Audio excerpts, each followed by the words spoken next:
Hey, Hey everyone. hi. So yeah, we're I'll let us Chef introduce herself. Go ahead. Hi, everyone. My name is Cecy, also known as Chef Cecy. I work for PancakeSwap. I made a squad collection. So Yeah, we want to talk about a little bit about the creative process behind collection. So, yeah. Abner. And I'm Abner. I'm the tech community lead at Ripple. Also Ceci's friend. So I'm just here because we wanted to make this a little bit of a conversation. Yep. So yeah, do you want to tell us a little bit about your background before Pancake Swap and of course before NFTs because Okay. these are the first NFTs that you've made. Yeah, well, before I start working or in the crypto space, I was designer and illustrator. I mainly was doing 3D art, so I was working for advertising agencies, doing like some projects, and then their PancakeSwap contact me to start working with them, with their brand, because they saw that my style kind of fit in in their vision or their brand. So yeah, basically, when they contact me, I didn't know anything about crypto. Just maybe well, just a little bit. So I had to make sure that it wasn't a scam or something. It was, Yeah, I remember yeah, you thought it was a scam in the yeah, beginning, but yes. because Pancake Swap had not launched yet when they contacted you, right? Yeah, yeah. When they first contact me, then I haven't launched anything yet, so we're just like starting. So yeah, that's basically how I start. Yeah. So So, what about the creative process through the Pancake Squad? Because of course that was your first NFT collection, so I'm sure you learned a lot, and of course.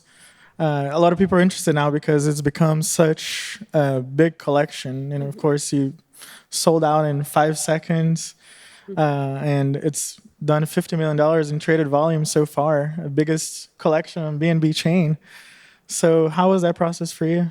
the process for me, specifically as an illustrator or an artist, so it wasn't much that creative part yet. It was, of course, I have to like many concepts, but was also to learn the technical part of it because I work with Blender, the 3D software. So it was like hard to figure out by myself how to generate 10,000 collection with different traits.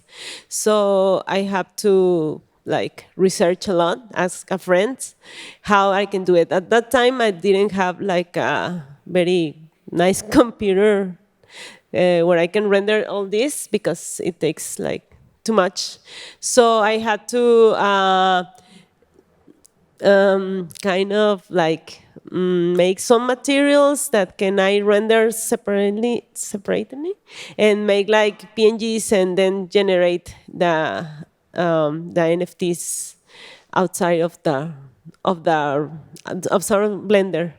So yeah, it was a little bit complicated, but it was a very fun process also to learn. Yeah, it was a different time for the Yeah, project, so yeah, you yeah. had to make things work in a certain Yeah, way. yeah. Also, I have to make all this in less than a month and a half.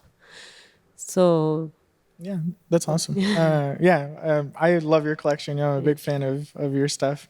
So now, of course, you got a grant from Ripple to launch your own collection now on the XRP Ledger through the Ripple Creator Funds. So how is that different for you? From going from working for a project now to working on your own project. How is okay. that different, like as part of the creative process? Yeah. Okay. Well, I think that most important thing for me is like the creative freedom that I'm having right now, because I mean, I have like some creative freedom to create the other collection, but I have to stick to a brand and subject. So there was, of course, some limitations, but right now the process has been like real fun, and I can explore another ideas that I had before. So yeah, basically this been like is very important for me, and we are hoping to launch soon. Yeah. So Yeah, I love seeing. I get to see the behind the scenes of your creative process with that, and it's very sometimes experimental with your art, and I love seeing that. And yeah, and you do also YouTube videos, right? Teaching how to make some of the 3D designs. yeah, I sometimes I live stream like part of my process because well people are interested about how to do this. So many people tell me that it's complicated or they are all too old to learn 3D, but actually I just learned to do 3D like not many years ago. I was just doing like 2D illustration, something like that, that kind of stuff. So I switched to 3D not so long ago. So yeah, I try to share all this knowledge to the people see that of course it's not that easy, but also it's not impossible or that complicated. So Yeah, yeah, I think that's all we had, right? yeah. Thank you, everybody. Okay, thanks.